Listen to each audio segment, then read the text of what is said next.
Assalamualaikum warahmatullahi wabarakatuh. Eh, kita lanjutkan pertemuan kita minggu lalu. Hari ini kita membahas tentang filsafat hukum di abad pertengahan, abad modern. Eh, Hanya saja abad modern yang kita bahas ini tidak sampai kepada kondisi ketatanegaraan dewasa ini ya. Jadi yang dibahas adalah eh, satu fase yang peralihan, yang merupakan peralihan dari abad pertengahan ke abad modern. Ya, bagian ini sudah pernah saya tampilkan di awal ya di pertemuan pertama tentang tahapan-tahapan dari masing-masing era ya, dari filsafat hukum. Nah, kita hari ini fokusnya ke era modern yang merupakan kritik dari abad pertengahan.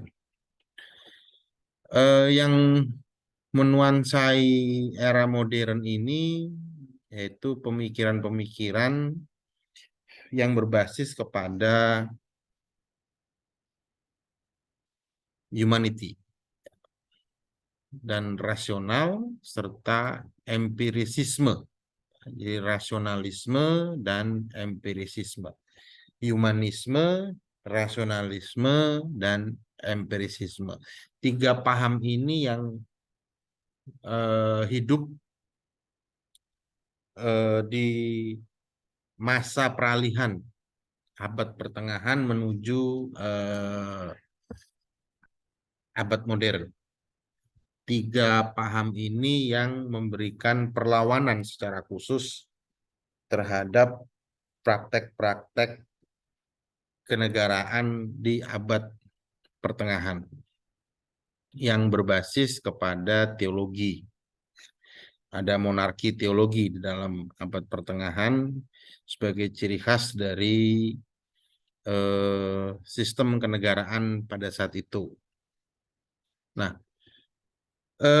di era modern ya itu ditandai dengan satu zaman, para ahli sejarah menyebutnya sebagai zaman Renaissance. Istilah dari Prancis ini sebenarnya. Kalau di bahasa Indonesia kan zaman kebangkitan. Nah, ini belum masuk ke era modern ya. Masih tanda-tanda fenomena sosial, fenomena politik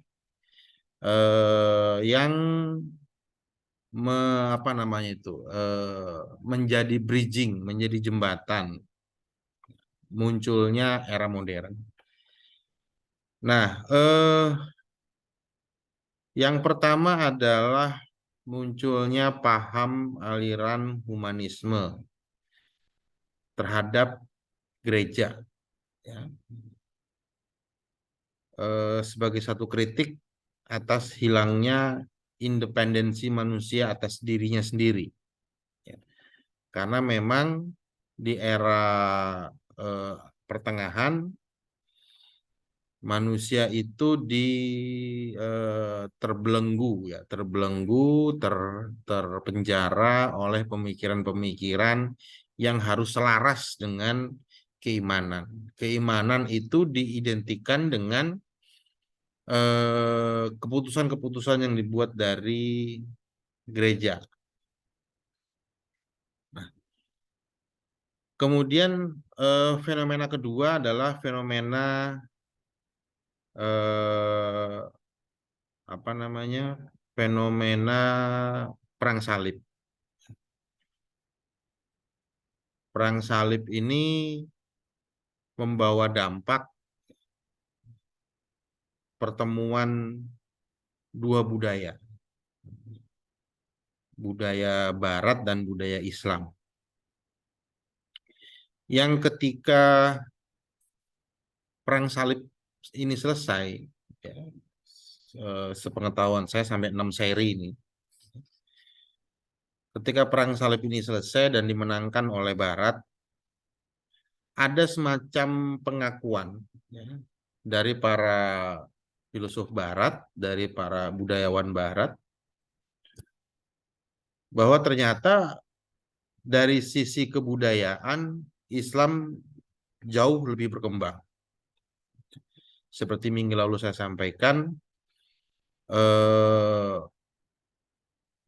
pasca perang salib justru membawa kehancuran tersendiri bagi dominasi gereja justru.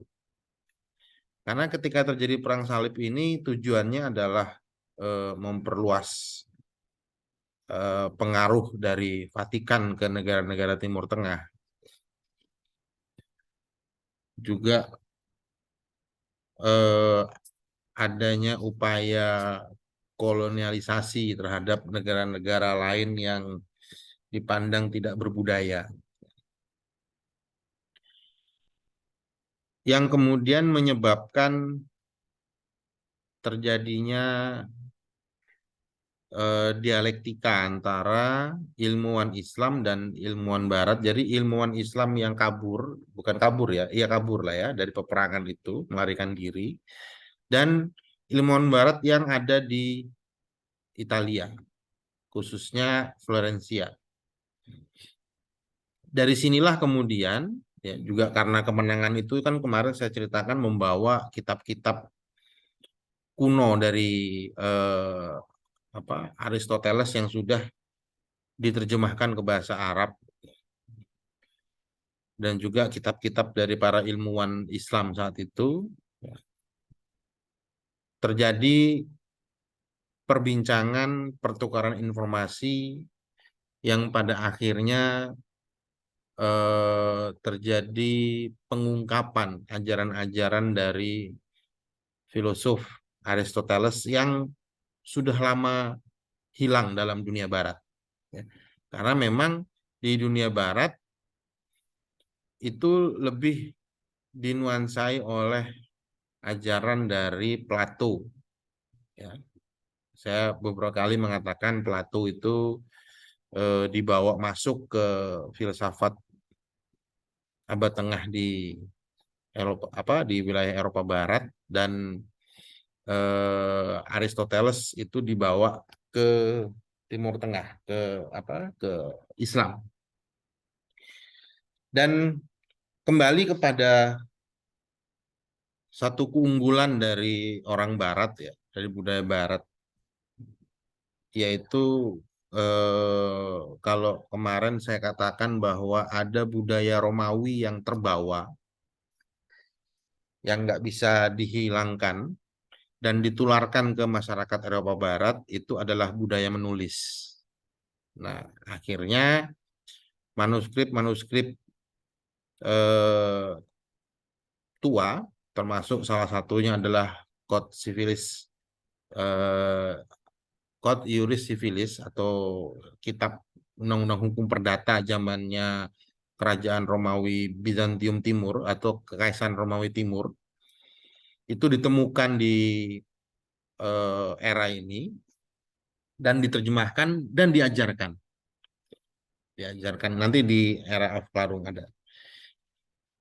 Ini salah satu fenomena yang muncul sebagai pengantar atau ciri-ciri zaman kebangkitan.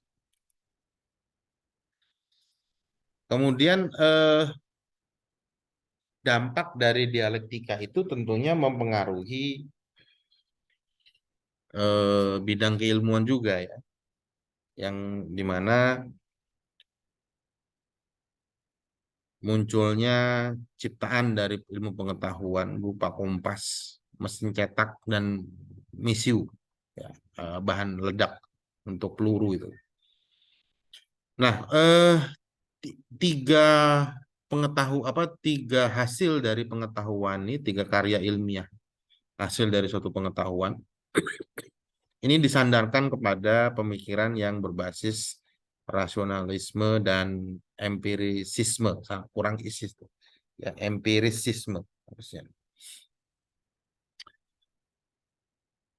Kemudian ini bicara untuk wilayah selain Prancis ya, Jerman dan sekitarnya, Itali gitu ya. Nah, di Prancis sendiri juga terjadi hal yang sama ya. Jadi Renaissance itu diawali dari Italia ya. Kemudian di Prancis itu terjadi dialektika juga antara kerajaan Islam dengan Prancis, di mana para pendeta saat itu bersekolah ya, atau menuntut ilmu di sekolah-sekolah di Spanyol, yang memang pada era itu adalah pusat kekuasaan Islam terbesar di situ. Ya. Dan kembali ke negaranya menerapkan pengetahuan tersebut. Nah, ini 4 fenomena besar. Ya. Ada fenomena kecil-kecilannya ada. Tapi 4 fenomena besar yang disepakati oleh para ilmuwan, para filsuf sebagai bridging masuk ke dalam era modern. Nah, kemudian kita masuk ke era Aufklärung. Ya. Kalau apa bedanya antara Renaissance dengan Aufklärung? Kalau Renaissance itu kebangkitan, rebirth, dia baru mau mulai muncul gitu ya. Nah, Aufklärung ini eh, ada yang menyebutnya sebagai zaman pencerahan, tapi juga banyak juga yang mengatakan zaman Aufklärung itu adalah zaman pendewasaan. Artinya yang tadi sudah berlangsung di zaman Renaissance itu dia semakin matang, perlawanan semakin kuat. Itu puncak dari Aufklärung justru ditandai dengan adanya revolusi Prancis.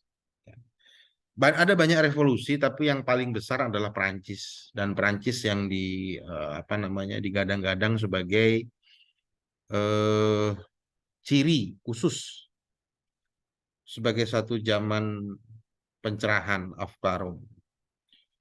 Nah, di Inggris itu lebih bersifat eh, evolutif ya. Kalau dari sisi ketatanegaraan memang negara-negara eh, eh, apa Jerman, Prancis, Italia itu perkembangan ketatanegaraannya lebih bersifat revolusioner. Jadi perang-perang gitu ya. Sedangkan di Inggris itu dia bersifat evolusi ya, perlahan-lahan. Ya, walaupun juga ada perangnya di Inggris tapi tidak sebesar di Prancis. Kalau di Inggris itu ada revolusi industri ya. Nah, kalau di Inggris ini muncul dengan adanya undang-undang tentang kebebasan berpikir di abad 17. Jadi start dari abad ke-13, 13-14 gitu ya, sebagai zaman Renaissance, kemudian 15, 16, 17, 17 puncaknya di Inggris, dan muncul undang-undang tentang kebebasan berpikir. Sedangkan di Perancis ya itu berkembang dengan cara seni,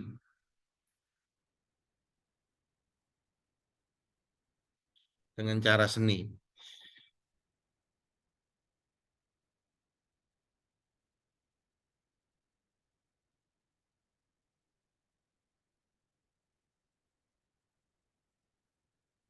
Nah, demikian juga ada fenomena yang dicetuskan oleh Immanuel Kant di Jerman dengan semaraknya slogan Sapere Aude, artinya berpikirlah sendiri. Ya, ini yang menyebabkan apa namanya, keinginan untuk tidak dikekang oleh dogma-dogma yang berasal dari gereja. Nah, setelah itu ya karena ini masa pendewasaan, maka secara otomatis lemahnya, runtuhnya dominasi gereja, runtuhnya dominasi eh, apa namanya, kerajaan, akhirnya memicu terjadinya revolusi ilmiah. Banyak sekali temuan-temuan dari para ilmuwan, ya, dari para ilmuwan yang bisa dimanfaatkan untuk kepentingan masyarakat secara pragmatis gitu ya. Nah, ini juga didasarkan pada pemikiran rasionalisme dan empirisisme ya. Jadi di era ini banyak sekali terjadi percobaan-percobaan. Ketika di era pertengahan, ilmu pengetahuan harus selaras dengan keimanan. Artinya apa yang diucapkan oleh gereja itu harus dipandang sama dengan ilmu pengetahuan.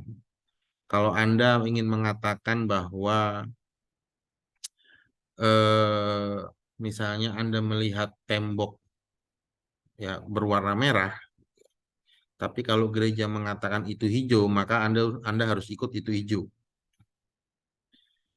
Tidak boleh ada pemikiran sendiri. Semua harus. Jadi itu analogi analogi yang digunakan untuk mendeskripsikan begitu dominasinya gereja di saat itu ya, sampai yang warnanya memang secara objektif merah, tapi kalau gereja bilang hijau ya kita harus bilang hijau.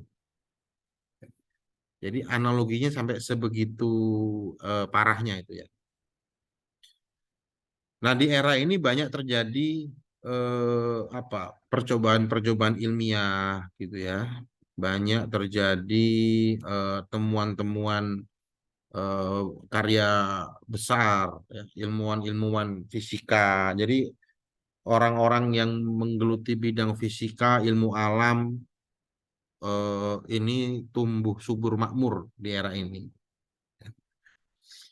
Nanti ada pertanyaan, Pak, kapan tumbuhnya mazhab positivisme? Nah, ini justru jadi cikal bakal terciptanya mazhab atau filsafat positivisme, yaitu dari empirisisme itu. Nanti akan muncul anaknya. Ya, anak dari empirisisme adalah anak kandung dari empirisisme adalah positivisme itu sendiri. Nah, yang kemudian menjadi ciri khas ya, dari pergolakan pemikiran tersebut memunculkan ciri-ciri yang mempengaruhi model dari suatu negara. Yang kita tahu sekarang ya, bersama-sama kita tahu dan kita sudah kenal semua. Mungkin baru kenal ya, belum sampai mendalam, yaitu asas negara hukum. Kita taunya asas negara hukum itu negara diselenggarakan berdasarkan hukum, hanya itu aja. Tapi nanti ada mungkin setelah UTS kita akan bahas detail tentang asas negara hukum itu apa. Kemudian munculnya asas demokrasi yang mempengaruhi atau memunculkan negara-negara demokrasi. Yang sebenarnya ini saya lupa untuk menyampaikan ya, di era klasik Romawi Yunani sebenarnya ide demokrasi itu sudah dicetuskan oleh Aristoteles ya. Jadi sekaligus ini menambah pengetahuan, menambah bahan referensi untuk yang era klasik dan Yunani Romawi. Ya, tipe-tipe negara yang ideal itu sudah dicetuskan, sudah disampaikan oleh Aristoteles melalui suatu penelitian dengan metode perbandingan hukum. Aristoteles melakukan perbandingan terhadap 158 konstitusi dari polis-polis. Ya, bahasanya polis ya, bukan negara. Tapi polis itu sendiri artinya negara. Ya, 158. Sehingga menurut Aristoteles ada tiga model. Ya, tiga model tipe negara. Eh, Monarki, yang nomor dua saya lupa, yang nomor tiga demokrasi. Nah, menurut Aristoteles, demokrasi ini adalah model negara yang paling buruk menurut Aristoteles saat itu. Nah, tapi di era modern, demokrasilah yang dianggap model yang paling baik sampai hari ini, ya, sampai hari ini. Bahkan di era modern, walaupun tetap ada yang mempertahankan model negaranya adalah kerajaan, ya, seperti Inggris gitu ya, kemudian Monaco gitu ya, kerajaan, tapi monarki yang sudah berdemokrasi, maka disebutnya monarki demokrasi. Nah, ini akan kita bahas detail nanti setelah setelah UTS. Eh untuk sementara mungkin ini ya pemancingnya, karena sebenarnya detailnya itu kalau berkaitan dengan hukumnya sendiri ya itu ada dalam teori-teorinya. Jadi filsafat itu hanya rumahnya, isinya itu adalah teori hukum. Jadi kalau bicara tentang filsafat hukum, maka kita bicara tentang rumah dari teori-teori hukum itu sendiri. Sehingga nanti rasionalisme itu ada teorinya, ada apa kelompok-kelompok yang mengikuti aliran itu dan membuat teori gitu ya. Empirisisme tadi sudah saya sebutkan sekilas yang menjadi cikal bakal munculnya paradigma positivisme hukum yang juga dianggap sebagai satu filsafat positivisme. Ya. Kenapa dia dianggap satu filsafat? Karena memang filsafat itu harus diletakkan dalam bentuk paradigma, dalam bentuk pola berpikir. Itu yang disebut sebagai filsafat sebenarnya. Jadi saya sendiri menyamakan istilah filsafat dengan istilah paradigma. Oke, eh, mudah-mudahan nanti setelah UTS saya menyampaikan teori-teori yang berkaitan dengan filsafat hukum. Mudah-mudahan tidak berbenturan dengan dosen yang ngajar teori hukum ya. Mudah-mudahan biar nggak terjadi pengulangan. Jadi mungkin saya akan gabung pengajarannya antara teori dan asas ya, biar tidak terlalu sama dengan teori hukum. Dan setiap paradigma, setiap filsafat itu akan memunculkan corak teorinya tersendiri, akan memunculkan corak penafsiran, cara menafsirkan dan corak melakukan penemuan-penemuan hukumnya. Jadi nanti ada kuliah penemuan hukum, itu basisnya adalah pemahaman yang baik terhadap mazhab-mazhab dalam filsafat. Oke, saya cuma sampai di sini. Terima kasih. Assalamualaikum warahmatullahi wabarakatuh.